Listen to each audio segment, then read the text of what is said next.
The morning I walked out to my ranch and saw a 3-foot sewage pipeline slicing across my pasture like a knife wound, I genuinely thought I was still dreaming. Fresh trenches everywhere, broken fence posts, scattered like bones, and a sour smell drifting through the air that told me something had gone terribly wrong. But none of that compared to the worst part, the crooked plywood sign spray-painted with the words, "Aspen Ridge, Community Sewer Expansion. Do not touch." That was the moment I knew my life was about to turn into a disaster movie. And I was right, because within minutes I met the villain of that movie, a woman who believed she ruled the entire valley with nothing but a clipboard and an attitude. Her name was Madeline Crow, and if entitlement were an Olympic sport, she'd be a gold medalist with a shoe deal. Pink blazer, oversized sunglasses, hair stiff enough to deflect bullets. She walked out from behind a construction truck like she was stepping onto a runway built on my land. She pointed at the trench and announced with a confidence that defied logic and gravity, "We're installing sewer lines. It's for the community. You can't stop us." She didn't know me. She didn't know anything. And yet she declared ownership of my soil like she'd personally created the earth on her lunch break. I stared at her for a long second, trying to wrap my mind around the insanity of what I was seeing. "Madeline," I said slowly, "this is private property." She didn't blink. "It's community property now." "Since when?" "Since I decided it should be." That line right there, that tone, that posture, that absolute detachment from reality. I swear I felt a small part of my soul exit my body. Behind her stood 2 HOA board members, Rick and Sierra, both holding clipboards, both looking like they deeply regretted every life decision that led them to this moment. I walked toward the trench, my boots sinking into the torn soil.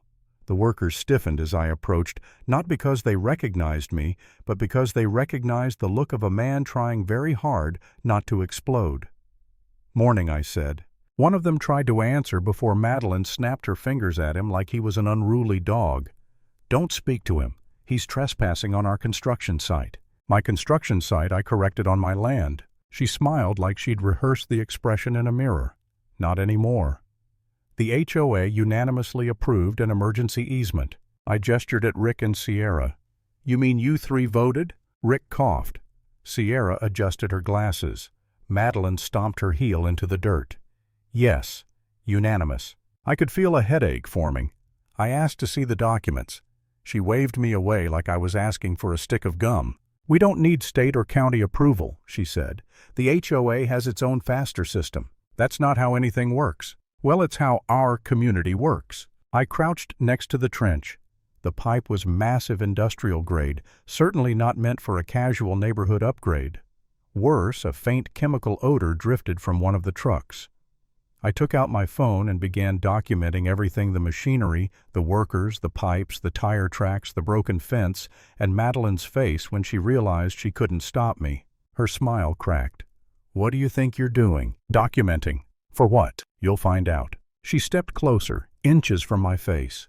"Are you threatening me?" "No," I said calmly, "just collecting evidence." That word evidence made her bristle like a startled cat. "We are within our rights," she snapped. "Madeline, I said you can't create your own rights." "Yes, I can. I'm the HOA president." Rick behind her whispered, "Technically," before she shushed him so aggressively I thought his glasses might fall off. I turned to the workers. "Do you have a permit for this?" "Any paperwork at all?" The lead operator swallowed. "Ma'am told us the HOA owns this land." That was it.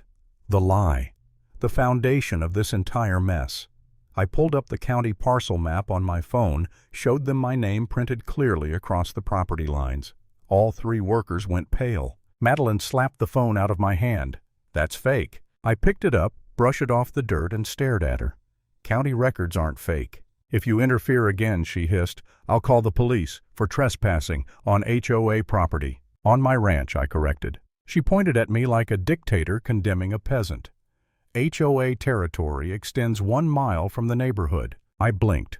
That is the most insane sentence I've heard in my entire government career. She tossed her hair. "Well, maybe you should learn how real communities work?" And that's when I realized something critical. Madeline, this clipboard-wielding tyrant, had absolutely no idea who she was talking to. I walked back to my truck. Not to call the sheriff, not to call a lawyer, but to call my agency. And Madeline didn't need to know that yet. The next morning, the earth shook so violently I thought a freight train was coming through my bedroom. When I stepped outside, I saw an entire construction battalion camped on my property.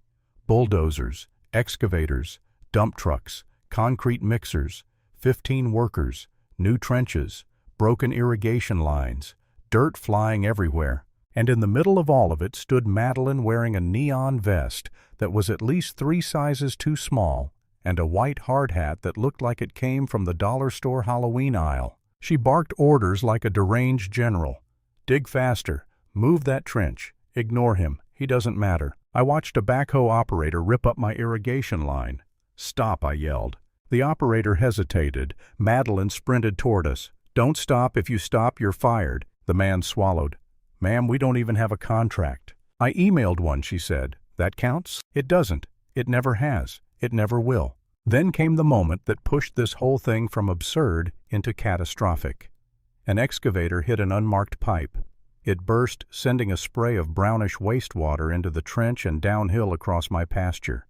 Workers jumped back gagging. The smell was indescribable, like a mix of chemical cleaner, rotten eggs, and despair. I turned to Madeline.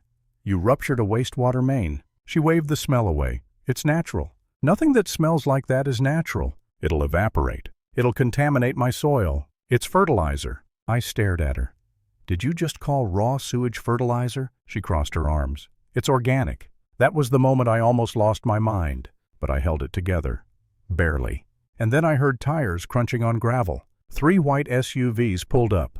EPA decals gleaming in the morning sun. Doors opened. Out stepped 4 specialists in navy jackets, boots, gloves, and equipment bags. Madeline marched toward them like she was ready to evict the federal government. Excuse me, you can't be here. This is an HOA project. One of the investigators, Rivera, stared at her calmly. We received an environmental hazard report. Well, I didn't approve your visit. You don't have the authority to deny us access. The investigators spread out like a well-oiled machine. Soil samples, water vials, measurements, photos, video. The more they documented, the angrier Madeline became. At one point, she stomped her foot, an actual cartoon stomp. Stop collecting samples. That mud was here before. The hydrologist responded, Ma'am, this mud contains suspended sewage solids. She pointed at him. How would you know? He blinked. I'm literally a sewage expert. That shut her up. And then, like a cherry on top of the insanity sundae, they issued a cease work order. A bright yellow sheet, legally binding. Madeline ripped it in half. Rivera stared at her. Destroying a federal order is a felony. The entire construction crew froze. The foreman approached, sweating. We're pulling out. We're not risking fines. Madeline shrieked, No one leaves. I'm the president. But they left anyway. By noon, the site was silent. Madeline wasn't. That evening, she gathered the HOA for an emergency meeting to address the terrorist attack on her leadership. Her words, not mine. The clubhouse was packed when I walked in. People whispered, stared, panicked. Madeline pounded the podium. There he is, the man who sabotaged our community project. I gave a polite nod. Evening. You brought federal agents, she screamed. They came because you dumped sewage into a ranch. It was clean water. It was brown. It was natural. It smelled like a crime scene. Gasps rippled through the room. Then someone asked the question that flipped the entire mood. Sir, who exactly are you? I paused, stepped forward, and pulled out my badge. United States Environmental Protection Agency. Regional Director Jonathan Hale. The room erupted. One woman stood up so fast her chair fell over. A man whispered, We're all going to prison. Rick actually crossed himself. Madeline. She laughed. A wild, manic, unhinged laugh. That's fake. You made that on Etsy. I held the badge inches from her face. She squinted. Her smile shattered. And then her own board members whispered, It's real. Rivera presented the evidence. Photos, videos, audio of Madeline telling workers to dump the runoff in the rancher's field he won't know. The county commissioner listed the violations page after page. Unauthorized excavation, hazardous discharge, obstruction of federal work, endangerment of groundwater. Madeline pointed at me. This is his fault. He weaponized the EPA. I sighed. Madeline, you weaponized your own stupidity. The room gasped like I had personally delivered the 10 Commandments. Then came the fines.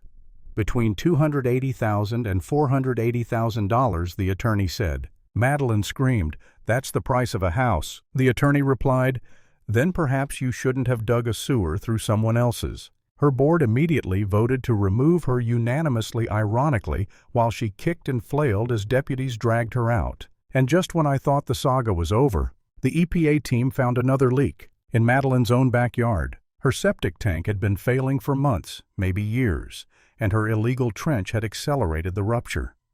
The contamination flowed straight into a protected wetland she insisted didn't exist. When the investigators confronted her, she cracked completely, collapsing into her lawn, whispering, "This can't be happening." But it was, and she had done it to herself. In the end, the remediation crews fixed the land. My ranch healed. The HOA paid its share. Madeline was forced to pay hers. She sold her house, disappeared from the community, and her name became a cautionary tale whispered in HOA meetings for years. And me, I learned something simple, something sharp. Some people don't fall because you push them. They fall because they built their own cliff and insisted on dancing on the edge.